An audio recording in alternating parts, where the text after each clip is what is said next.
perifere senuweestelsel. In die vorige video het ons meer spesifiek gaan kyk na die sentrale senuweestelsel. As jy dit gemis het, gaan kyk eers daai video. Vandag kyk ons meer spesifiek na die perifere senuweestelsel. Dit is senuwees wat buite die sentrale senuweestelsel geleë is. Dit dra impulse oor vanaf die reseptore na die sentrale senuweestelsel deur middel van sensoriese neurone. En van die sentrale senuweestelsel vat dit weer weg na die effektore toe deur middel van die motoriese neurone. Die perifere senuweestelsel is die senuwees wat buite die sentrale senuweestelsel geleë is. Dit dra impulse oor vanaf die reseptore na die sentrale senuweestelsel en van die sentrale senuweestelsel na die effektore. Die motoriese en sensoriese neurone kan in twee groepies verdeel word, naamlik die kraniale senuwees en die rugmergsenuwees.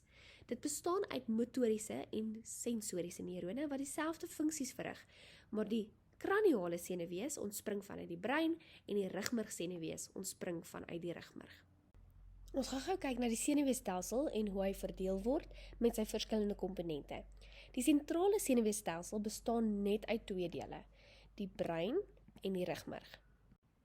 Die perifere senuweestelsel bestaan uit die motoriese neurone en die sensoriese neurone.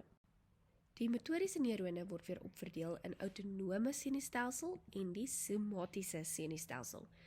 Autonome dink aan outomaties. Dit beheer die onwillekeurige spiere en kliere, so dit wat jy nie noodwendig oor beheer het nie.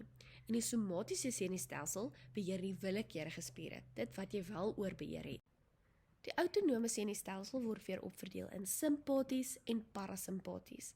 Simpaties dink aan S vir stres, dit berei die liggaam voor vir aksie, vir veg of vlug. En parasimpaties dink aan P vir peace, soos dis die een waar hy sê, chill net so bietjie. Hy herstel die liggaam weer, hy is die antagonis van die simpatiese deel. Hier is 'n mooi voorstelling van die verskil tussen die parasimpaties en die simpatiese deel. Simpaties het ons nou weer gesê, is die stresvolle tye. Dit beheer die aktiwiteite wat die hoeveelheid energie wat jy verbruik, vermeerder. Dit werk baie goed saam met adrenalien. Parasimpaties doen weer die teenoorgestelde as die simpatiese stelsel en dit bring weer die liggaam terug in balans. Ons gaan net vinnig kyk na die effek van die simpatiese stelsel en die parasimpatiese stelsel. So eerstens as ons gaan kyk by die oë. In 'n stresvolle situasie, by die simpatiese stelsel, sal die pupil verwyd. En by die parasimpatiese stelsel sal hy die teenoorgestelde doen en die pupil sal kleiner word. Daar is bietjie meer detail van hoe hy verwyd en kleiner word, maar ons gaan eers daarna kyk wanneer ons die oog behandel. In 'n stresvolle situasie sal die hartklop toeneem en by die parasimpatiese stelsel sal daar 'n afname in die hartkloptempo wees. In 'n stresvolle situasie sal die bloedvloei verhoog na die longe en die skeletspiere en by die parasimpatiese stelsel sal dit verlaag na die longe en die skeletspiere. So ek wil graag 'n voorbeeld gebruik om die velsin te verduidelik. So as julle al 2 honde gesien het en gesien het van die honde se hare begin regop staan, dis ook 'n voorbeeld van die effek van 'n simpatiese stelsel spesifiek by die vel. As jy ook stres, dan kan jy ook begin sweet produseer en dis ook deel van die simpatiese stelsel by die vel. In stresvolle situasies sal die spysverteringsstelsel se aktiwiteite ook afneem soos peristalse en die afskeiding van verteringssappe. Die lewer is ook geneig om in stresvolle situasies meer glikogeen om te skakel in glikose.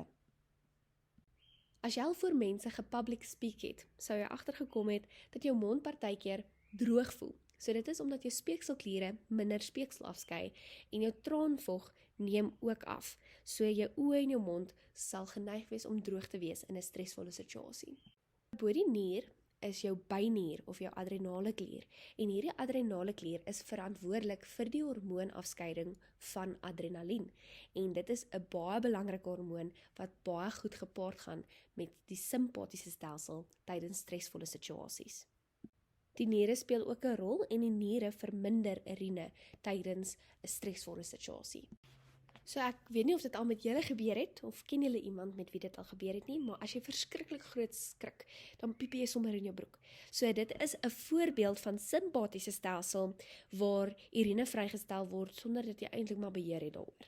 So rukkie terug het ek net gesê, dat die lewer extra glikose vrystel in die bloed, omdat glikogeen omgeskakel word na glikose, en as gevolg van hierdie glikose in die bloed, neem jou metabolisme ook toe.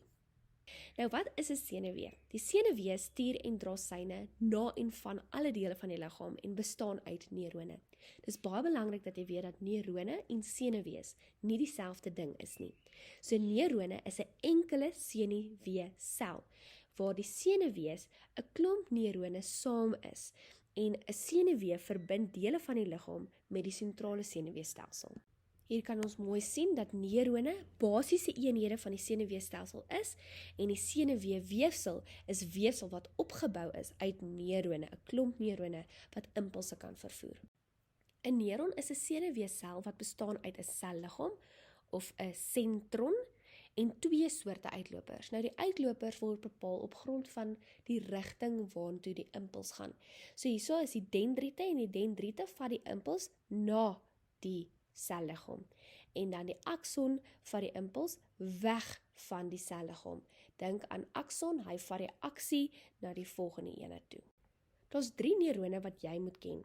Die sensoriese neuron is die eerste neuron en hy vat die impuls vanaf die reseptor na die sentrale senuweestelsel. In die sentrale senuweestelsel is die interneuron en hy verbind die sensoriese neurone eventueel met die motoriese neurone. En die motoriese neurone vat die impuls van die sentrale senuweestelsel na die effektore. Jy sal elkeen van hierdie neurone moet kan teken en benoem en hulle byskrifte ook moet kan bysit.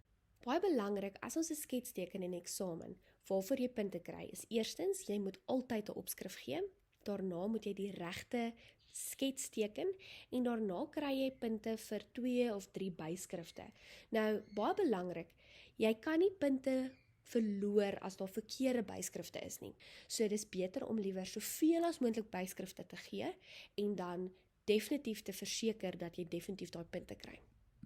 Daar is verskillende byskrifte wat belangrik is, maar volgens die eksamenriglyne gaan ek nou saam met julle na die belangrikste kyk. So eerstens bestaan die neuron uit die selliggaam. Binne in die selliggaam is die nukleus of die kern en die selliggaam word gevul met sitoplasma. Die dendriete is dit wat die impuls na die selliggaam toe vat en die akson vat die impuls weg van die selliggaam af. Die akson word ook omring met die myelienskede.